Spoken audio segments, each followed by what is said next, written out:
The feel of a Lange watch gives me this very kind of strong feeling. It's like picking up a rock or something, but yet it's very polished and refined.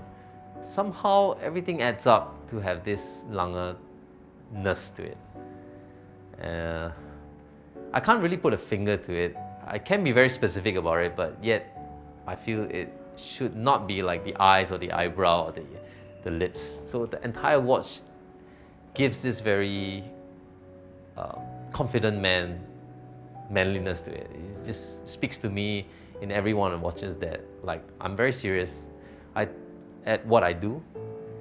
You will look beyond the surface and you'll find beauty within and artistry and craft.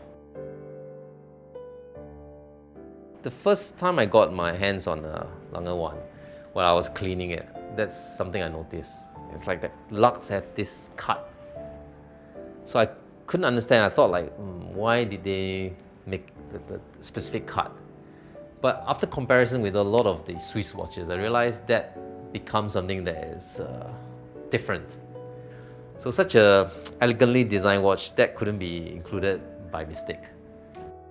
I kind of have a problem with the sub-dial usually being like at the 3 o'clock and the 9 o'clock. So when I first saw the datograph, it's lowered.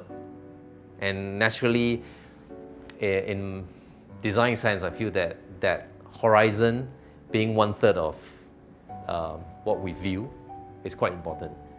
It's almost like gravity has a consequence to a lot of designs that we see today. It always feels more comfortable when the horizon is not right in the middle but slightly lower, and it feels weird when it's higher.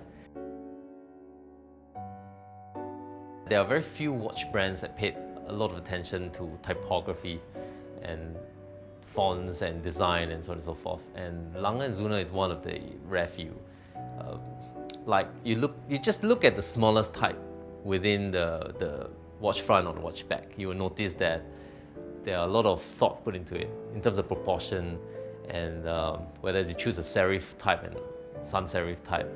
And even if you look at the brochure itself, they have chosen very carefully to use sans serif type on the smaller details like description and a serif type for the bigger body copy.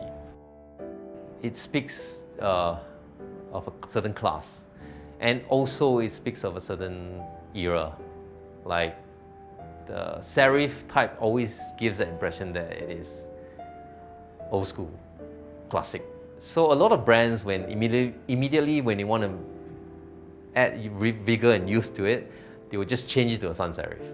Personally, I find it a challenge if you can match or bring such an old typeface into the new world, where it creates another sense of dimension to it that, oh, it's not old, you know, it's not a classic type. I mean, it is a classic type, but it has a possibility of becoming very masculine, very modern, and very bold in that sense. So for me, the typeface sets Lange apart from a lot of competition.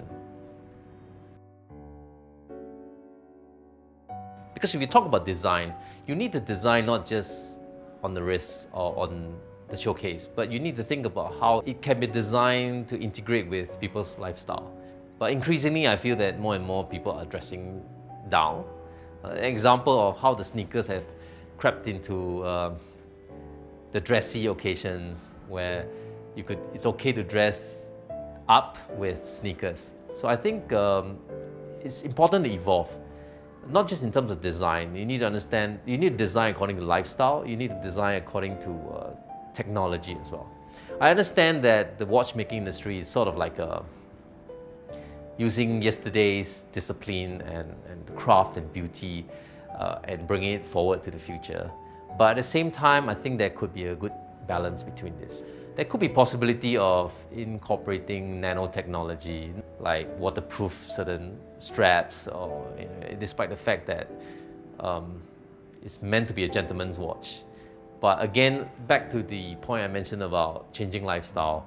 So today I may be running around with the kids, despite wearing a suit and wearing, let's say, one of the dress watches.